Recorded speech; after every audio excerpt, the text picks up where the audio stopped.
Hi, I'm Tanya Sam, and I'm the only real housewife who became a book club queen.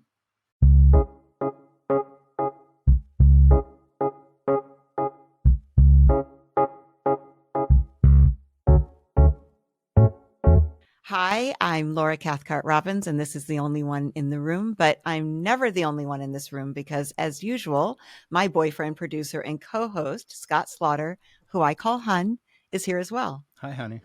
Hey, Hun.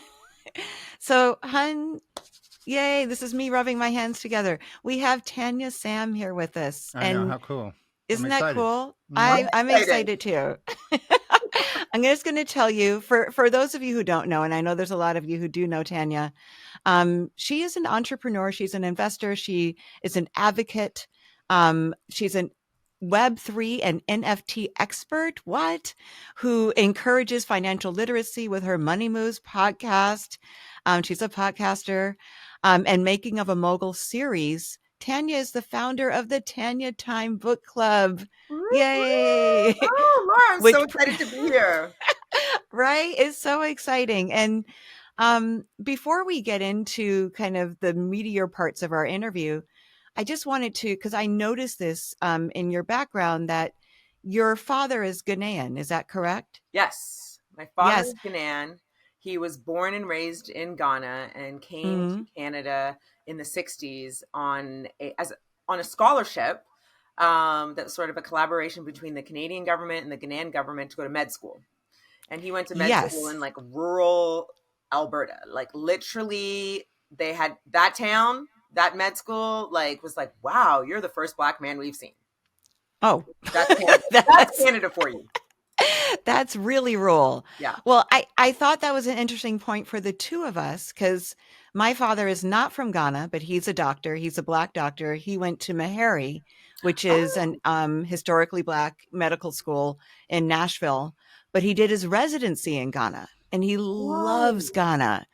And I was Whoa. like, we both got Black doctor fathers. There's Yes. a Ghanaian connection. Like, I just thought that was really cool. No, it actually like it says a lot growing up in like a medical family where Yes. education was a big thing, and the profession of medicine is such, it's a little cult like, so to be a daughter of a doctor, it's very interesting. What did he practice? So he's still practicing. He's an HIV specialist. Wow. Yeah, yeah. He's But been in our that family, since he practices family medicine. Like yes. everybody asks him everything. We run there. I send my blood test to him. I send Yes. anything that happens anywhere. We get his It's opinion on true. it. It is. Well, my dad was a gynecologist and obstetrician. So it's a weird thing. And it's Mm. always sort of the family running joke because my sister was also a gynecologist and obstetrician. And it's like vagina all day in our house, which is very weird and did not factor into getting a lot of home health in my house. But you definitely thought he Right. was the family doctor. Go ask your dad. Yeah, Yeah. go ask your dad. Like I'm sure your friends wanted to ask your dad stuff, Oh, but heck you were no. like, He no, was no, not. no. All When I right. tell you, my dad was very like African, strict. Like I didn't actually Ah, know that. I did not receive a sex talk. It wasn't like this liberal type experience of having like a very woke OB-GYN dad at all. that's really interesting. I wanted to just touch for a second on I have two grown sons and my mom and my two grandsons, we went to Senegal, my Mm. first time in Africa. And in somewhere in when I was researching you, I remember you said something about touching down in the motherland, like being in that place and how there's nothing like it. And I remember just getting off out of the airport. We couldn't see much because we landed at night, but getting out of the airport and just like trying to be like, I'm actually here, and it's so close to Ghana, Senegal. There are both port cities where slave ships were launched from and slaves were kept and captured. And there's just so much rich history. So I just wanted to talk to you about that for a minute. Well, because this is such an interesting podcast for me to be on, because I feel like I mean everyone feels like their experience is unique, but growing up biracial, my parents met in Canada. My mom was a nurse. And so they they got married, had kids. And so growing up, I actually did not like going to Ghana because I wanted to be like the other kids in my very white neighborhood who got to go to Disneyland. And I was like, why do we have to go to Accra? Why do we have to go to Ghana? And this is in, I'm 45. So this is in the 80s. This is in the 90s. I wanted to be like the other kids who came back with Mickey Mouse hats and not going to Ghana, which today, Ghana is lit. It is cool. Everybody wants to go back to Africa, and I understand it. So when I really started appreciating going back, which was probably in college, I was in the Black Student Society now. I wanted to go to all the Black parties. I realized that, like, oh my gosh, I had this little like pokey out bum and all the boys thought it was cool, as opposed to growing up in Canada where I was tying a plaid shirt around my waist because my bum was big and nobody liked that. So then I set foot in Ghana and I look around and there's all, like, when you come out of the airport experience in international countries, it's all Black faces. They are all waiting to receive their family members, and it's incredible. And I will never forget this. I was like, I am home. This feels so different now that I've grown into this. And I'll never forget that trip because, my cousins would come and collect me, and I can sort of speak some Ga. I can understand a little bit, but again, growing up in Canada at that time, it was really about assimilation, not how we've progressed now. Everyone just wanted to fit in. It was Canada's a very different experience than the United States. You came there was so many first generation immigrants, whether you're from Africa, England, anywhere, and you wanted to fit in. So learning a second language was not as critical at that time. And then I got there and all I wanted to do was like be Ghanaian. And they called me Obroni, which means like foreign, white person.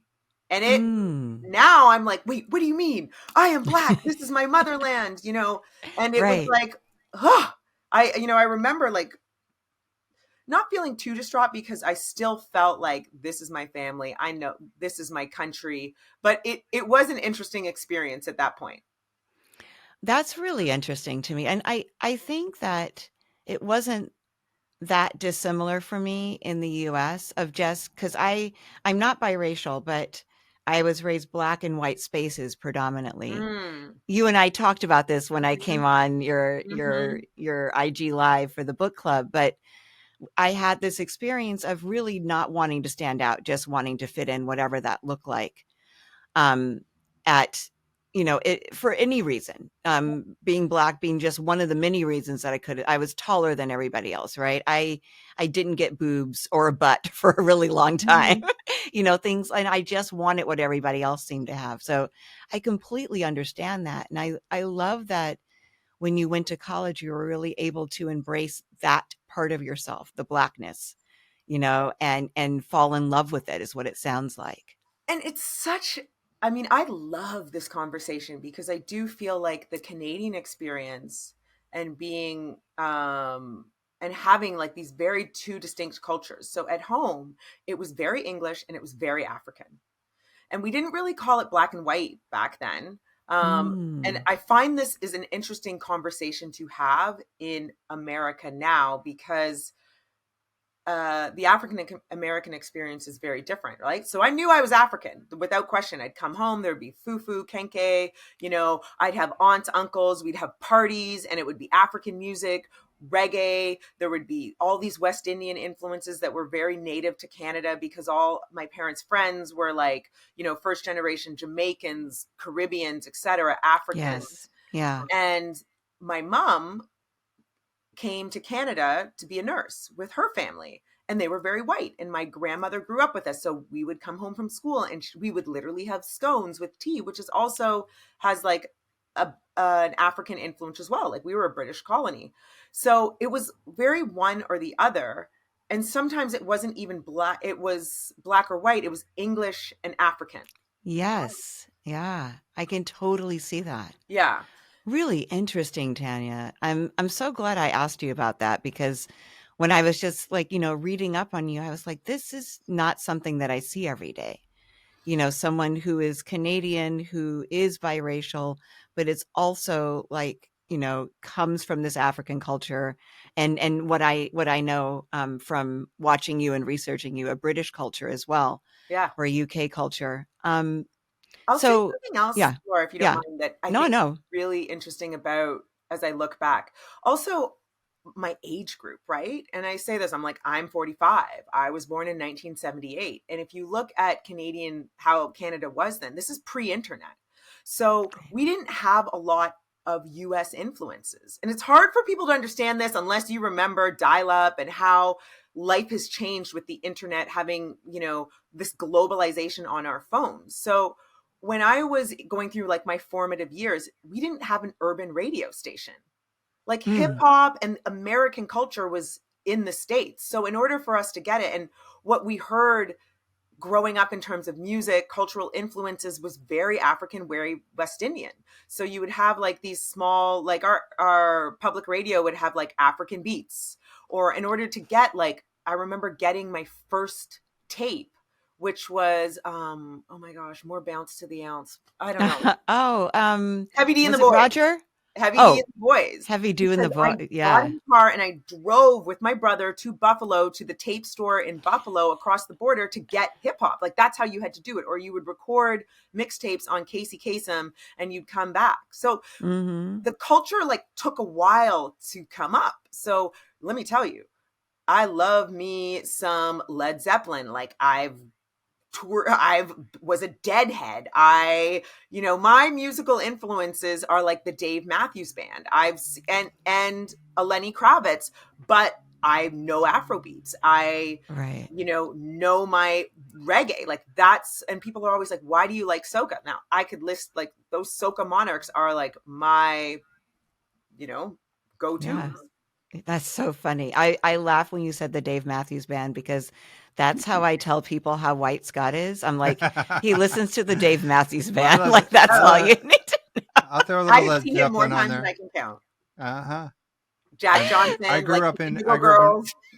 I grew up in Richmond, Virginia, and Dave used to play in town with Tim Reynolds all the time. Oh yeah. So back in the perfect day. example, like I've probably seen the Indigo Girls, who are like a local Atlanta, like folk indie lesbian group. And it was the type of thing they would tour through like our high schools and college auditoriums, like Ani DeFranco.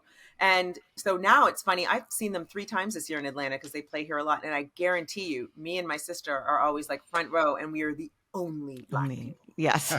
And I'm like waving like, hi. The Right. only Black people singing along to like every single song. Wait, did you go to a Grateful Dead show? Oh, yes. Oh my God, you were probably one of the only Black people at a Grateful Dead show. Yeah, pretty much for the most part. Pretty much, yeah. I mean, Scott, uh-huh. I don't know if I remember. I'm so much more conscious of it now, but this is like the only thing. Yeah. Of it. I don't know how highly attuned I was to it then, because I was just so used to it being the norm. Yeah. Now I pay attention to it, but in my 20s and stuff, and that's a very different, I think, experience that I'm infinitely grateful for, because I don't know if it was naivete, I'm not sure, red pill, blue pill, like it was just the way it was. And I recognize, I'm glad I'm less messed up. I'm glad I'm not as messed up, or I don't perseverate on it. It just sort of was how it was. And I don't know how to explain that. I completely understand that. I absolutely, it's, I wrote this article about being the only Black person at a 600-person retreat for 3 days. And people are like, it must have been so awful. And I told them I had a really dual experience. There was part of me that was just like, this is the way it is. I'm very used to that. And then there was another part of me that was like, not even in the kitchen, not even in housekeeping, there's nobody. But the way that I go through the world, even still, is, maybe growing up in the States, there's a safety element for me when I enter a room. And as a woman, still, there's another safety element. But racially, I will check to see who else is there.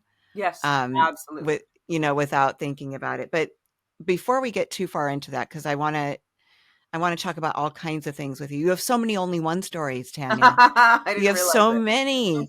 So, but how did this like nerdy Canadian, African, citizen of Canada and the UK and have all, daughters, medical professionals' daughter, how did you get onto the Real Housewives of Atlanta, which is the Black housewife show This of is all the shows, right?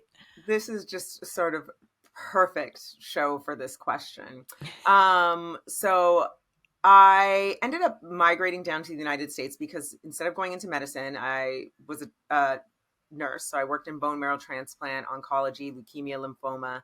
And I ended up in Atlanta with my then partner, who was in technology, entrepreneurship. And from like very early on when we started dating, like I sort of got into tech. So now here we are, we're this couple in Atlanta. He had done successful companies. We were building another super successful company that's in cybersecurity, and infotech. And it was weird because Atlanta's like this big pond of like chocolate excellence. Yes. And I'd be going back and forth in San Francisco. We were building this company, and you'd get into rooms pretty much all over the world. And they'd be like, oh my gosh, you're Black, you're from Atlanta. And I mean, like, I would be in South Africa, I'd be in the Valley, San Francisco, and they'd be like, you look like you have a little bit of money. Do you know Nene Leakes? Do you know the Housewives?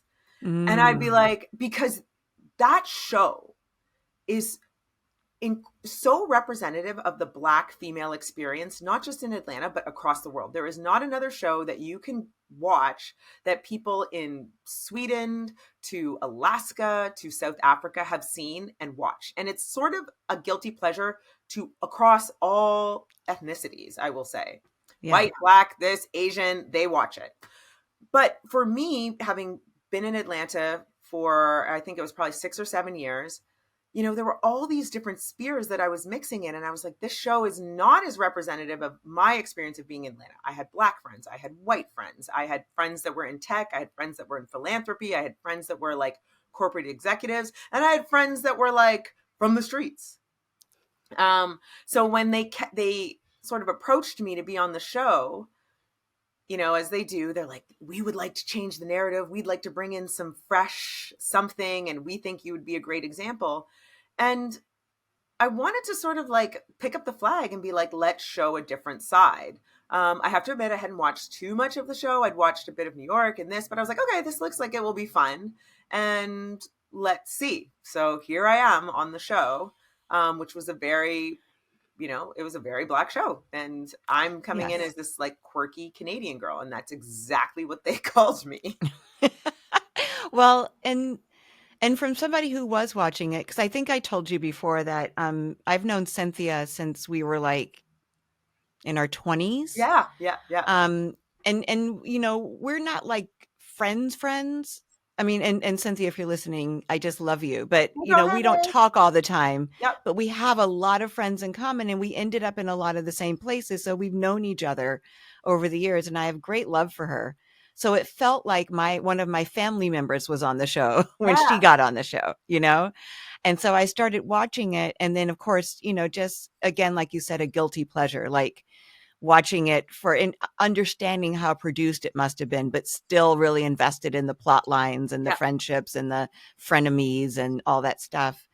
But I was surprised when you joined the cast. I was actually, in my head, congratulating the producers on bringing someone in who didn't seem to have a drama line.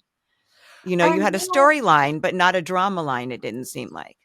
Reality TV, no matter what, and I will admit, I am a little bit naive because I don't love drama. I prefer it in my books. Like, honestly, I love books because I want the drama. I want it on paper, and I don't really want it in my life. I want to have fun. I want to hang out with my girlfriends, and I'm a little kooky and crazy. Like, you invite me to the dance party, I'm like, oh yeah, let's do it. Yes. I'm going to be the one at the girls' sleepover party being like, hee, what kind of mischief can we get up into? Not, crazy drama. And I certainly don't want to yell at people. And, it's funny. I would say that if I had continued on the show and decided to stay and have a tagline, it would be like, what would I say? I'm the housewife. I prefer to like read books as opposed to read you, which is Yes. exactly how I am. I got to work on it. I haven't said that in a Oh long my time. God. Can't that be the tagline for your book Right? club? Right? Right? You will not be read, but your book will. Yes, exactly. But it was an interesting thing to be on a show like that, because my reception when I came on was very much that. It was like, does she fit in? I don't get her. Why does she talk like that? She's so quirky. And then as people got to know me, I feel like it's kind of like those who know me well. Those who don't can go to hell, because they were like, I get you. Yeah. And that experience, because it hadn't been seen on that show very much, resonated with so many people. So I, to this day, still get people coming up to me saying, hey, listen, I'm the only Black girl in tech. I live in, Wisconsin, Missouri, and I'm the only Black girl in my town. And when I saw you on TV, I went, oh, she's me, I'm her. And I appreciate that representation. And I appreciate people saying that to me. Well, what's also really interesting to me is now that I'm talking to you, I'm understanding the timeline better, because my impression was that you kind of parlayed your experience on The Real Housewives into tech, but that's not what happened at all. They barely showed the tech stuff. Yeah. Yeah. So, but because I know like a lot of people, like Cynthia, for example, has, taken that experience and branded herself as like 20 different things. Right. Yeah. And so she's doing all these different, and I think really what she wants to do is act right now. I think that's what she's really going for. But a lot of people who have been on reality shows have taken that and said, okay, now I want to do this because this is where I'm going to make my money. Yeah. And so I thought that you had taken your experience on The Real Housewife and said, now I want to get into tech. I want to explore NFTs. I want to explore crypto. But you were into that already. Yeah, I beforehand. was into it already. We had already been building. I had been working for about 7 years. I had, at that point, we had opened up a co-working space. I was creating and running several accelerator programs for helping, entrepreneurs and underrepresented founders build, scale, get investment. And I was leading all these things. And I thought, great, this is going to, it wasn't like I had a product to sell, but for me, I was like, how do we expose more people to technology, especially people of color, women? And my story was like, how did I get into tech? I came from a nursing background, very, very different. And here I was typically being at this time, the only Black woman in the room in a lot of different rooms. And for me, I say all the time, it was kind of my superpower. I turned it into my superpower because I walk in with this big curly hair. I like my cute things. I wasn't, I'm a big personality. I'm chatty in this. And for me, a lot of that was like, people were like, okay. And, their initial thing might be like, what is this girl doing here? Are you, are you going to record our meeting? And then they get, right. oh, no, she's here in like a real capacity. But it was very memorable for most people. Yeah. I would imagine not only were you the only Black woman, but probably the only woman in a lot of those rooms as well, right? A little 50-50. And it's sometimes hard to say that because a lot of people who are in tech are just nerdy, right? And so their stories aren't really the first stories to tell. It's kind of like with my book club and working with authors, like authors aren't really the first people to have like a huge social media following. Like a lot of the people in tech are just like smart. They want to sit down and grind out their work. They're not on social with like this huge soapbox being like, I'm in tech. So it's like we've had this sort of like nouveau renaissance of Black people being in tech that have really big voices, but there were like Black people in tech. They just weren't, it wasn't really the cool thing to just sit around and being like, I'm the only one in the room, or I'm the second person in the room. We just sort of went to work and did it. I love that. You just rolled up your sleeves and did what you're passionate about, right? Yeah. All right. So let's talk about books for a little bit. I know we're both excited to talk about books. I think I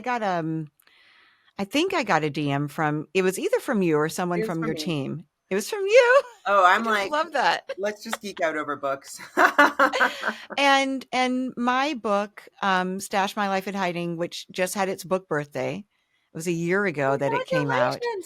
Thank Wow. you. What a Thank ride. you. But you invited me to come and be part of the Tanya Time Book Club. And you do this thing called the First 50. Yeah. Can you talk about that just for a minute? And then I'll get back to me being geeked out about the DM I received from you. I'm going to shamelessly plug my book club. You guys, Yes. we're a virtual book club. I started it during the pandemic. It is predominantly on Instagram, and we've branched out to travel and trips and so much more. But if you want to follow us, we are open to everybody. And find us on Instagram at Tanya Time Book Club. There you go. Yes. Tanya Time Yes. Book Club. But so we do a lot of different programs, and I just really wanted to be able to read books with great people. And your book was one of them. I try to pick, great topics that allow us to walk in the shoes of different people, because I feel like that's the beauty of fiction. And when I came across your book, I was like, I haven't heard this story before, and we want to share it. And, to be honest with you, Laura, what's really funny, I was like, I don't know if people are going to like this. I don't do memoirs a lot, but I think it's going to resonate, and people loved it. And that's what I love about our book club. It's exploratory. You just don't know. And when I tell you the response to Stash was huge, because, and there's something that we always talk about. There's a quote that you put in there where it's like, people think just because you have privilege, you don't have Yes. problems. Yes. And that was like, it's come up in future conversations and just different things like that. And that's just what we do. We are trying to sort of create a community where we can talk about great things under the guise of fiction and books. And I think a lot of times for people who are looking for a book club, your friends might not want to read the things you want to read. They want to watch TV, or they want to like send you TikToks all day. And so it sort of created this community where you could find your tribe. Yeah. Yeah. I mean, I told my publisher. So first of all, I got the DM from you, and I was like, I think this is Tanya Sam from the Real Housewives, but that can't be. How would she know who I am? I feel like, authors, you see a blue check and you're like, oh, I'm going to Wait, yes. respond now. Yeah. And so I told my editor and my publicist at Simon and Schuster that I was going to do this. They were very excited. And then after we did it, I said, you all, that was the most organized, coolest experience I've ever been a part of. Stop it. Like, you had it down. It was so well done. It was just, like for every single step. And sometimes and no shade to any book club that I've ever been involved with and asked to be a part of. I really do. I'm so grateful for you all. But sometimes I'm just thrown in the middle. Yeah. And there's no prep, and, I have no idea what they're going to ask me, or like, that kind of thing, or where they are, or even if they've all read the book. Yeah. But with yours, I knew that everybody had read the first 50 pages, because that's kind of the requirement. And I just, the organization, your team was incredible, but really you were involved in every single step. So it wasn't like a vanity project. Oh no, yeah. I mean, it's funny because it is literally my passion. If I was always the nerdy kid growing up that had a book with me, whether it was Babysitters, Nancy Drew, whatever you want to call it, I was like, Laura, do you want to come over and play school so we could read? Like I was that girl. Yes. And so it's sort of a joy and a gift for me to be like, who wants to read with me? So I read all those books. Yeah. We read them together as a group. And one of the things I love about our book club is it's spoilers. So whether we're doing the first 50 or we're doing a full feature of a book, like I want to be able to talk about all those little things with the author in particular. And the first 50 is really fun for us because it allows us to sort of dip our toes in books and, Yes. Get the author to come on. And I really try to do it pre-pub day so that we can have at least all these people who are in the book club raving about your book before it comes out so that they can pre-order, get on that bandwagon, and really help push the narrative of the author past just the everyday book Instagrammer, Right. who's running, an account or something and just getting those galley reads. Well, it's so considerate. Do you write too, Tanya? No, I wish I could. I Totally mean, no. because you're so passionate about books, like most, not most, but a lot of And I people who are wish passionate, they also have this, like, I have a memoir in me, which you have I have memoirs and several. books in me, like, Yes. and they Yes. are off the chain. So it's not to say that I don't have on my dream vision board of putting something out, but I cannot write. I cannot write. Like, Yeah. it's horrible. Well, you can do so many other Yeah. things. And so I wanted to just read you a couple of things that I pulled. They're actually not about you in particular. This one is from the Atlantic, the Atlantic, and it's a headline, and it reads, "The most likely person to read a book? Question mark. A college-educated Black woman." And it says, in its look at the adoption of electronic book formats, there's a research company that stumbled onto an interesting data point. The most likely person to read a book in any format is a Black woman who's been to college. So that's one thing I wanted to read you. And then I wanted to read you this about Reese Witherspoon. Because when I think book club, I think Oprah, I think Reese, I think Jenna, right? Like those Yep. three. Or I think homegrown, sitting around in someone's living room and it's your best friend and, she's made wine coolers and everybody's going over there, 10 or Well, we 12 do love people. some wine in my book club. What'd you say? We do love some wine. Yeah. in my book club. Yeah, y'all went to London, which is like something else I want to talk Yeah. about. But so this says, growing up in Nashville in the 1980s, Reese Witherspoon considered herself a big dork. I'm putting that in air quotes. I mean, not air quotes, just quotes, who read lots of books. That love of stories and a willingness to bet on herself when the roles dried up is paying off richly, says Forbes. Last week, Witherspoon scooped up a personal $400 million after selling a majority stake in her production company, Hello Sunshine, and Blackstone-backed media entity. Books are the foundation of Reese Witherspoon's business. Her book club, which is now running on 2.1 million members, is far from just a vanity single. Of her 54 selections to date, typically titles that hit a sweet spot between commercial and literary, 30 have gone to make the New York Times bestseller list. So this is just like a couple of things that really stood out to me about you. Was obviously there's Oprah. So there is a Black woman who is telling Yeah. people what books to read. But it feels like there's room for so much more, Oh, let there be right? room for me. Yes. And because you have this unique perspective, right? Like you just talked about the diversity of the music you grew up with, Yeah. right? And so do you read, first of all, do you read a variety of stories? Do you gravitate toward any particular genre? And then also, or type of author? And Um, yeah, answer that one first, and then I'll well, ask you the next one. first of all, I will say probably because of the demographic of my following on Instagram, which a lot of it is Black women, that first stat you gave me really resonated, Mm-hmm. for sure. Because I think how they found me was a lot of the show.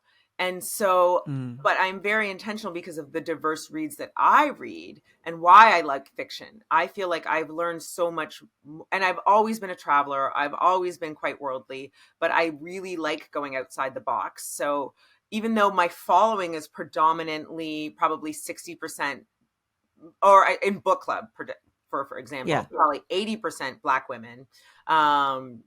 And that last maybe 75% Black women, there's white women, Caucasian women, and then gay men that tune in. I like to be intentional about, we are not just reading only Black authors.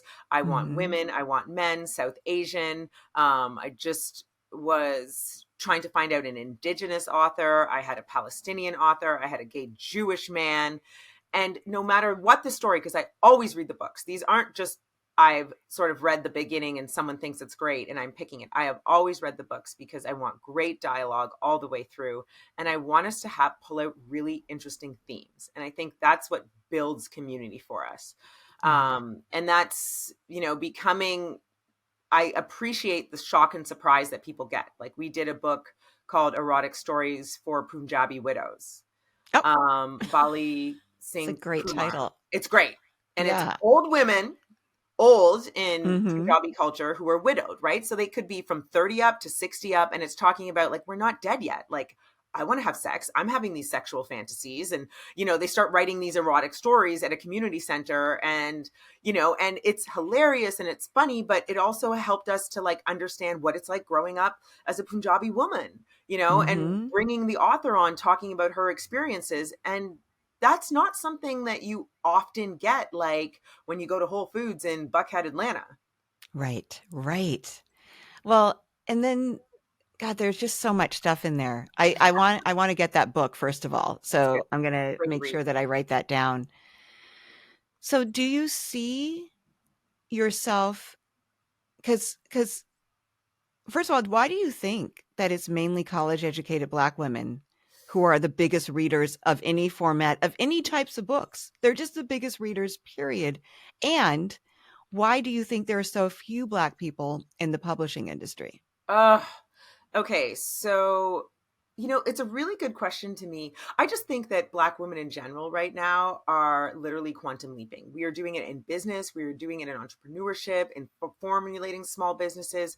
And I think honestly, Laura, it's historical. Like, we Mm, were everything. We were the nanny, the mammy, the working in the fields. Like, if we want to talk about grit, we've come from foreign countries as like nannies, whether you talk about how a lot of women got to Canada. I know so many Caribbean women who came to Canada to be nannies. They left their kids at home to send money yeah. and remittances back. Like, we're going to get it done. And Mhm. so we're excelling in education excellence. And so we seek out these pockets of respite and escapism. And I think one of the things that I'm really intentional about is making sure, like, I'm not cutting corners on the literature that I'm going to give you. And so once upon a time, when you had Black literature that was chosen by the publishing houses, and I think American Fiction is have you seen that movie yet? Yes, love, love. Perfect example. Part of my French, it was crap. It was like grade 3 level, and this is what they thought Black people wanted to read. I'm not Mhm. going to name names of books, but back in the day, those were the ones that went, And so, number one, I think it's meeting people where they are, so we can still tell those stories. But then you've got this huge population that wants well-written book. Tia Williams is a great example. It's Yes. contemporary, but we're giving us great stories that are really well written. Mhm. So I think that's sort of the audience as well. Yeah. To touch on your piece on what Reese is doing and what Oprah's doing in the book clubs Mhm. and where I think it's going, um, I think there's so much room, and I'm hoping to take up space in that area so that we can offer both, And I love what Reese is doing. I think she's paved the way, and I think it's also like, I feel like it's the revenge of the nerds. I say that all the time about who I am and how it was. And you laugh because I know you've probably seen that movie. It was a hit. And it is the revenge of the nerds time. Like, it is cool to be a tech geek. It is cool to be like, I want to read books. And so it's okay to like talk about these things and saying, I'm not staying at home on a Friday night and reading a book. I love that. Not only do I know that movie, I also know the man who wrote that movie. I Oh, know. wow. I mean, it's so, you can't put that movie on TV today because there's so, No. however, but I'm just saying it is sort of this revenge of the nerds. And I'd like to be able to create, as, a woman of color, and in the demographic that I'm in right now, I think Oprah raised the bar. She did her books, but it's probably a little bit different. And a lot of my book club is in their 30s to 40s, early 50s. They have money. Like, when we did our London trip, it was just, I mean, I was on Instagram being like, anyone want to go to London and meet these authors?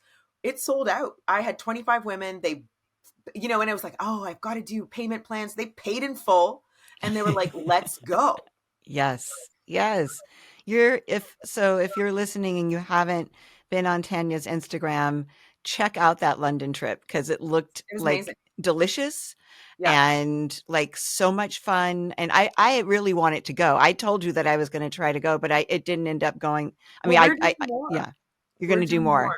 And I think one Yes. of the things about moving from this virtual platform to in person is, again, people are really seeking out community post-pandemic. We're Yeah. good with the podcast. We want all those, but then it's the next step past where you're like, how can we bring it back to real life? How can we travel? And so I'm doing a lot more author dinners because I feel like our authors are our rock stars. And we just did one in Atlanta. It was 55 women, and we have great wine, we have great food, and it's, a 3-hour block where you show up, you've read it. And it's not just your typical Barnes and Noble where it's a moderated conversation. It is a whole community having conversation, being like sharing, well, this resonated with me because this part of the story. And it's a bigger dialogue than sort of this unidirectional thing. And that's what London was about. We had dinner every night with different authors. And, So cool. It's so different when you're in a room like that and people are sharing and some of those stories were heavy. People were crying. And that's really beautiful for me. Yeah. All right. I'll come to Atlanta. Honestly, You're Laura, twisting my arm. I would like to do some in LA. I'd like to, we're working on a Ghana trip so that we're going to have, I'm working with 2 authors right now so that we'll have, we'll tour Ghana. So a little bit of all that. We're going to tour Ghana, but that at night we're having these author salons or author dinners. Like I liken it back to like the old days salons when, people just had this freedom to sit around and philosophize and talk about things that were interesting. Right. Because books were cool. Authors are cool. And, I hear people say, because I know that small, independently owned bookstores are dying. I know that. Yeah.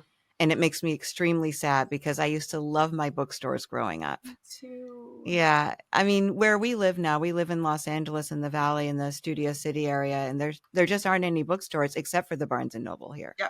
Yeah. We don't have a small independent local bookstore, but I hear people saying that people don't read anymore, that people don't want, they're not printing as many books and all that stuff. And I think, no, that even if that is true, people like you are working really hard to make sure that we are picking up books, whatever that looks like. And, it surprises me. I now have some pretty good relationships with the big publishing houses that we talked about. And, wondering why there's not a lot of Black people in publishing. It's like the conglomerate. It's like they are the big wizards at the top of the food chain. And it's just a historical business that was run by like the pale male in publishing. So we've seen more women in there. And it's happening, but they're just owned by the super mega houses. So I think it's happening, and I'd like to see, I'm like waving my hands like, pick me. And so that we can help sort of bridge those gaps and get more folks in there. I think in particular, and how hard the process is to get, books agented, to even get your manuscript in someone's hands and what they're looking for. So once upon a time, those houses were only looking for the stories that told, I cannot plug American fiction enough, but that told the stories of what they thought Black people wanted to hear, right? Part of it would be like, well, it doesn't make should it be an interracial romance? It was a little bit narrow, so trying to widen it up and create a bigger offering as Reese's book club, which is very interesting to me because she's Reese Witherspoon, right? She created this platform to use books as a conduit to getting more fascinating scripts and screenplays. Yes. And it's not really the books for her. She doesn't make money on the books, and it's not about making money, you guys. It's sort of the industry. But for her, she wanted to have the rights and access to make massive motion picture stories that were going to generate huge amounts of income. And so if I actually look at the numbers that her books do, it's still very interesting to me because the books written by authors of color are still dramatically they sell 7% of the books that she'll put out, whether it's, Where the Crawdaddy Sings or, House of Eve was on there. Yeah. And so her audience is still her audience. So it's Caucasian women, and they're like, well, this might be an interesting read, but why would, I would like to do my part to support a Black woman of color, but it's not necessarily the go-to book that they are going to run to the bookstore to get.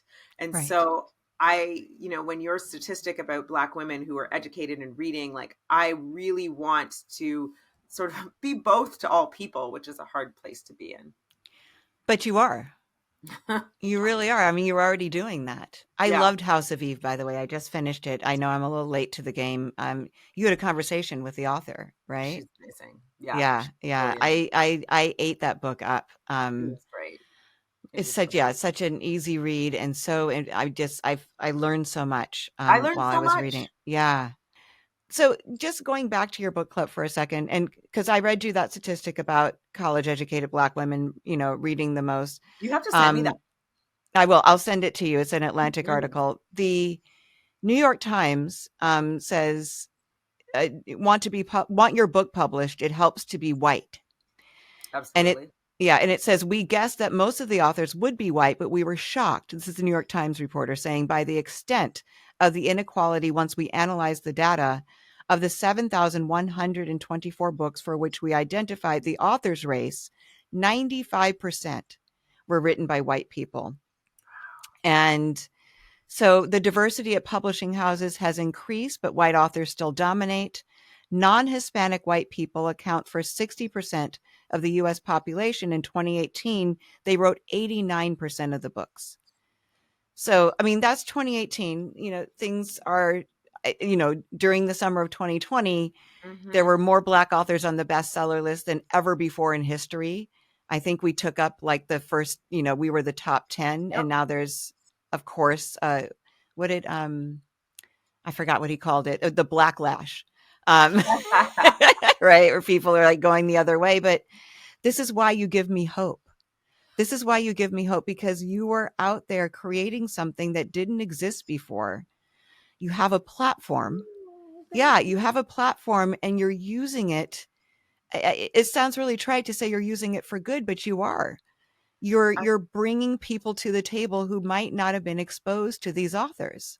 And I'm so grateful. Oh, I mean, I appreciate it, but it's honestly, it is just so refreshing. Like we talked about being the only one in the room and seeing the representation, going on a show like Housewives, growing up, Black in a white community. This is just another way to do it. Like I grew up reading Sweet Valley High, The Babysitters Club, like we haven't even talked about our curly hair, all these things. Like there wasn't anybody in a book that I read that had curly hair. So it's just, it is a gift to be able to share these stories. And whether, we branch into kids books or all these other things, and just be able to allow people to walk in different shoes through fiction and storytelling is so beautiful to me.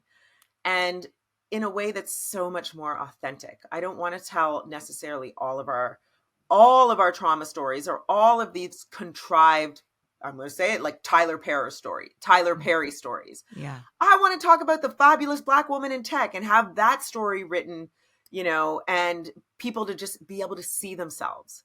And I Mm-hmm. just think there's so many great stories out there that need to be shared from all different communities and ethnicities. And I think at the end of the day, that is how we sort of very subtly change our perspectives on the world, right? So that when you see someone who doesn't look like you and you're like, oh, but they told me their story and their experience is similar. Like if we can just boil things down to that and then be able to have conversations on top of it where it's safe. It's fiction. So I'm not going to offend you if we go, okay, in this book, when this girl used a relaxer to do this, or when you are, celebrating Shabbos, like, what does Mm-hmm. that mean? Because we're actually asking these questions through the guise of a book. Yes. Right. And I think Yes. that is really revolutionary. And that's the thing that becomes really hard for us to do on a social media platform where we're, trying to make new friends, or you're going to, you're bringing a book club to your school and you're talking about tough issues. Like, where can we create those spaces to really find understanding and learn about different cultures? It's kind of in books. Yes. And we are going to end it there because that was a dope last sentence. I love that. But please tell us where we can find the book club one more time before we close the interview. So, Laura, thank you so much.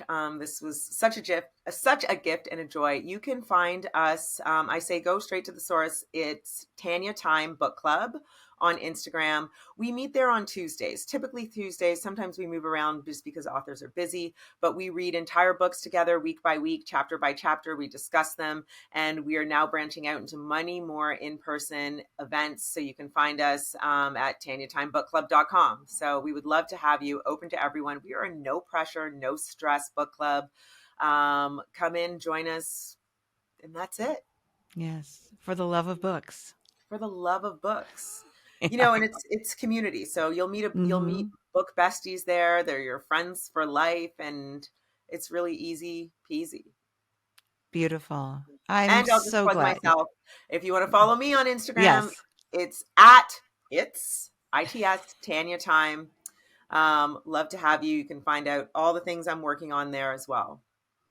And you apparently answer DMs. So I know, right? I mean, I try to, you know, and yeah.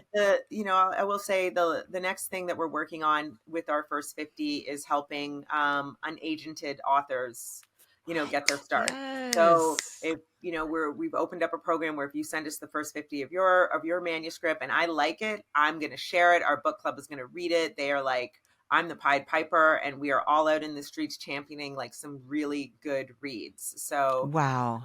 That's something that's new and we're working on right now. So I get manuscripts and stuff. And so let me know what you're writing. Incredible.